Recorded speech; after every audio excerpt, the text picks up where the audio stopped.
ഞാൻ പിന്നെ എക്സോഡസിൽ എത്തിയിരിക്കുകയാണ്. ഈ പ്രാവശ്യം വന്നത് ഐലാഷസ് ചെയ്യാനാണ്. എനിക്ക് നാച്ചുറൽ ലുക്ക് വേണമെന്ന് ഞാൻ റോസിന്റെ അടുത്ത് പറഞ്ഞായിരുന്നു. അങ്ങനെ തന്നെ ചെയ്തു തന്നിട്ടുണ്ട്. ഇവിടെ വേറെ കുറെ കോഴ്സുകൾ പഠിപ്പിക്കുന്നുണ്ട്. അപ്പൊ നമുക്ക് റോസിലിന്റെ അടുത്ത് എന്തൊക്കെയാണ് ഇവിടുത്തെ കോഴ്സുകൾ എന്ന് നമുക്ക് നോക്കാം. റോസിലിൻ, ഞാൻ ഇടയ്ക്ക് വന്ന് ചോദിക്കാറില്ല, എനിക്ക് സാരി ഡ്രൈപ്പിംഗ് പഠിക്കണം, ഹെയർ സ്റ്റൈൽ പഠിക്കണം. അപ്പൊ എനിക്കൊരു സംശയം, ഇവിടെ കോഴ്സായിട്ട് പഠിപ്പിക്കുവാണോ അതോ നമുക്ക് ഇൻഡിവിജ്വൽ ആയിട്ട് വന്ന് പഠിക്കാമോ? രണ്ട് രീതിയിലും പഠിക്കാം. ഓക്കെ, അതായത് നമ്മൾ കോഴ്സ് കൊടുക്കുന്നുണ്ട്. അതുപോലെ നമുക്ക് പിന്നെ സ്പെഷ്യലായിട്ട് പഠിക്കണം എന്നുണ്ടെങ്കിൽ അങ്ങനെ വന്ന് പഠിക്കാം. മാത്രമല്ല micro blading, eyelash extension, nail art, hair extension, makeup course, hair styling, sari draping, box folding എല്ലാം ഉണ്ട്. ഇതെല്ലാം കൂടെ നമ്മൾ ക്ലാസ്സിൽ കൊടുക്കുന്നുണ്ട്. പിന്നെ നമുക്ക് എന്താണോ വേണ്ടത് പർട്ടിക്കുലർ ഈ സാധനമാണെങ്കിൽ അത് മാത്രമായിട്ട് 2 days 3 days എത്ര ഡേയ്സിൽ പഠിക്കാൻ പറ്റും. അതനുസരിച്ച് നമ്മൾ ക്ലാസ്സിൽ കൊടുക്കാറുണ്ട്.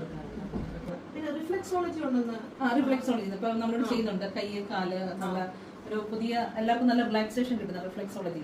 അത് അധികം ആർക്കും അറിയില്ല. പക്ഷെ ഇവിടെ നന്നായിട്ട് ചെയ്യാനുള്ള നമുക്ക് സ്റ്റാഫ് ഉണ്ട്, നന്നായിട്ട് ചെയ്യുന്നുണ്ട്. ആ മസാജിങ് ഒക്കെ നല്ല റിലാക്സേഷൻ കിട്ടും. എനിക്ക് ഭയങ്കര ഇഷ്ടമായി. അപ്പൊ ഇത് എത്ര ദിവസം? ഇത് ആഫ്റ്റർ കെയറിങ് നന്നായിട്ട് ചെയ്താൽ ഒരു 2 months വരെ ലാസ്റ്റിംഗ് ചെയ്യുന്നുണ്ട്. പക്ഷേ നമ്മൾ ആഫ്റ്റർ കെയറിങ് ചെയ്യാതിരുന്നാൽ പെട്ടെന്ന് ഒരു എക്സ്റ്റൻഷൻ ആണല്ലോ. ഓയിലൊന്നും അധികം യൂസ് ചെയ്യാൻ പാടില്ല. അപ്പോൾ മസ്കാരൊക്കെ യൂസ് ചെയ്യുന്നത് കുറച്ചാൽ കുറച്ച് ലാസ്റ്റിംഗ് കൂടും. കെയറിങ് നന്നായിട്ട് ചെയ്താൽ ലാസ്റ്റിംഗ് കൂടും.